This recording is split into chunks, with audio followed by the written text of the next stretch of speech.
Hello guys, আসসালামু আলাইকুম। আজকে দেখাবো ঘরোয়া পদ্ধতিতে রেস্টুরেন্ট স্টাইলে পাস্তা রান্না করার রেসিপি। বাড়িতে থাকা সামান্য উপকরণ দিয়ে পাস্তা বানাবো, যা রেস্টুরেন্টে খাই আমরা। রান্না শুরু করার আগে প্রথমে পেঁয়াজ, রসুন এবং মরিচ কেটে নিয়েছি। এখন পাস্তার মেইন মিশ্রণটি বানিয়ে নিচ্ছি।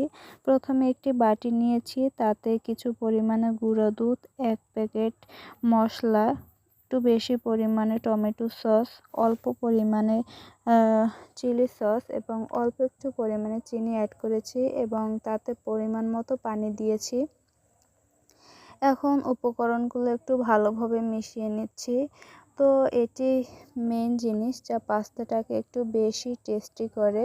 তো ভালোভাবে মেশানো হয়ে গেলে এ পর্যায়ে আমি চুলায় একটি প্যান বসিয়ে দিয়েছি এবং তাতে কিছু পরিমাণে শুকনো মরিচ দিয়ে দিয়েছি এবং এগুলোকে একটু ভালোভাবে ভেজে নিচ্ছি চিলি ফ্লেক্স করার জন্য।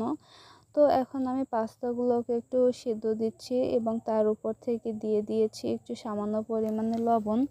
তো এ পর্যায়ে আমার সিদ্ধ করা হয়ে গেছে, তাই পানি একটু ভালোভাবে ঝেড়ে নিয়েছি।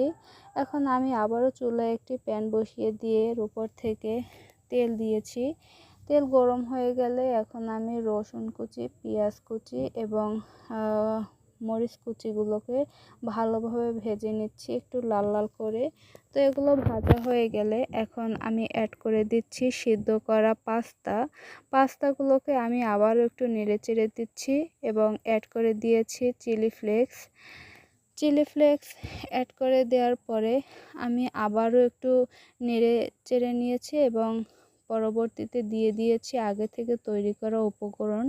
তো উপকরণগুলো দিয়ে আমি একটু ভালোভাবে নেড়ে চেড়ে নিয়েছি। আপনারা চাইলে এখন এটি পরিবেশন করতে পারেন এভাবে, এটিও খেতে ভালো লাগে। তবে আর একটু বেশি স্বাদ বাড়ানোর জন্য আমি উপর থেকে দিয়ে দিয়েছি পেপার চিজটি দিয়ে একটু সময় অপেক্ষা করতে হবে যেন চিজ একটু গলে যায়, এতে আরেকটু বেশি স্বাদ হয়। তো এ পর্যায়ে আমার পাস্তা রেডি।